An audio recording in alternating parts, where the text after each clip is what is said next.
Saudi আরবে চলমান নিরাপত্তা অভিযানে এক সপ্তাহে গ্রেফতার করা হয়েছে ২১,০০০-এর বেশি প্রবাসীকে। দেশটির স্বরাষ্ট্র মন্ত্রণালয়ের এক বিবৃতিতে এই তথ্য জানানো হয়েছে। অভিযানে সৌদি নিরাপত্তা বাহিনী ও বিভিন্ন সরকারি সংস্থা দেশের বিভিন্ন এলাকা থেকে এসব অভিবাসীকে গ্রেফতার করে।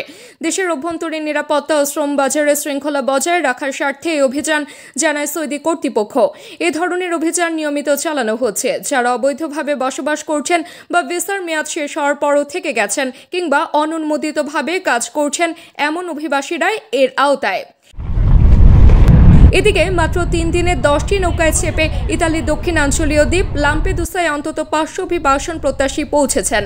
সোমবার থেকে বুধবার পর্যন্ত এই সময়ের মধ্যে ইতালির নিরাপত্তা বাহিনী জানায় অভিবাসন প্রত্যাশীদের বহনকারী নৌকাগুলো ভূমধ্যসাগর পেরিয়ে দ্বীপটিতে আসে। এ সময় উদ্ধার করা হয় ২ জনের মরদেহ, যাদের পরিচয় এখনও নিশ্চিত নয়। সাম্প্রতিক সময়ে লাম্পেদুসা হয়ে ইউরোপের প্রবেশের প্রবণতা আবারও বেড়েছে। মানব পাচার রোধ এবং সমুদ্রপথে ঝুঁকিপূর্ণ ভ্রমণ ঠেকাতে ইতালি সরকার বাড়তি নজরদারির ঘোষণা দিয়েছে।